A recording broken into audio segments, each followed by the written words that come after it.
C'est une visite qui se mérite. 600 mètres de dénivelé pour accéder à ce joyau de la vallée d'Aspe.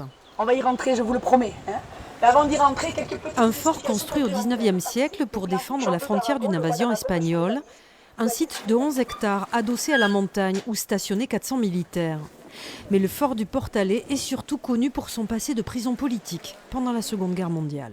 Des hommes politiques ici ont été privés de leur liberté, notamment Blum, Gamelin, Daladier, Reynaud, qui ont passé quelques mois, voire une année ici, et Mandel aussi, qui a fait partie de ce lot de prisonniers. Oui. Au premier étage, il y avait donc Paul Reynaud, Georges Mandel, Jacques Crozat, et bien sûr il y avait un gendarme qui surveillait tout ce monde.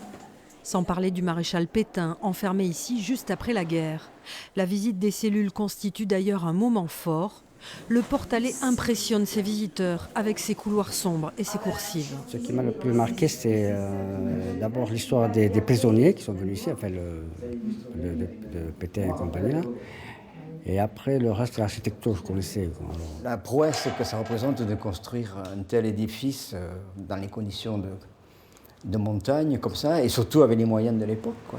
Le fort du Portalet accueille 4 à 5 000 personnes par an, mais les visites guidées sont limitées à cause de l'accès qui se fait par la nationale 134.